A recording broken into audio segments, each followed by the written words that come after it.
Bill requiring vaccine records on death certificates back before lawmakers.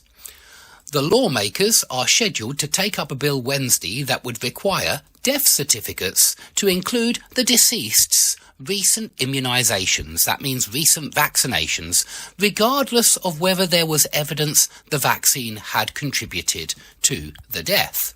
And the argument for this being put forward is that if 20 children died within 3 days of vaccination across New Hampshire within a 9-month period, you would not know it by the present system.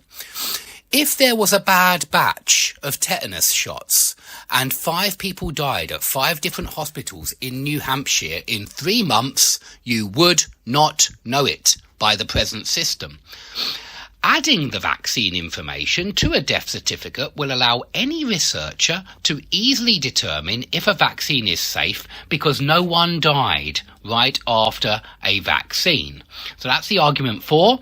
The argument against is down here, given by this person. I don't think there is any useful purpose for the information collected in this bill given the methodology. It doesn't help us understand the relationship, if there is any, between a particular death and particular vaccination. Just because something happened after something else doesn't mean it happened because of something else. Okay, so that's the argument against finding out this information. And if we come down to the bottom, what we see is one more argument for. What this bill does is it makes sure that the public knows the correlation of the immunisations to the health outcomes, which the people should know and have a right to know. Okay, and now let's go over to a different article here in the Orange County Register. It's quite an interesting article. Garden Grove physician accused of falsely attributing patient death to COVID-19 vaccination. Dr. Tamkai Nguyen faces possible discipline by the California Medical Board for alleged gross negligence. Let's have a little read further down. What has this doctor done? What has this physician dared to claim? Let's have a look.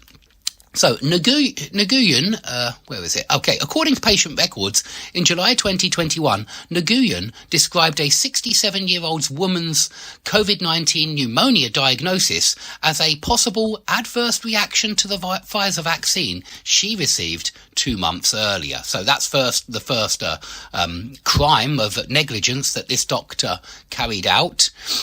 What else did he do? Well, he also allegedly advised the woman who was at high risk for COVID-19 that she should avoid the coronavirus booster, which represented an extreme departure from the standard of care.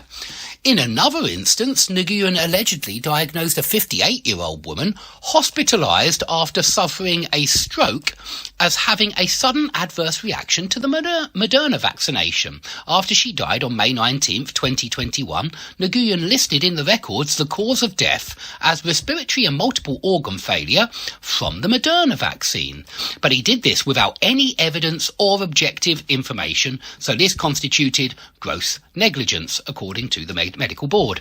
Here's another example. Nguyen allegedly stated in medical records that a 66-year-old man admitted to Fountain Valley Regional in July 2021 for pneumonitis, which is a lung inflammation, and who was coughing up blood and experiencing flu-like weakness as he suffered from a possible adverse autoimmune reaction to COVID-19 vaccination. The records also contain a note from Nguyen advising the patient to avoid further COVID-19 vaccinations, the medical board said.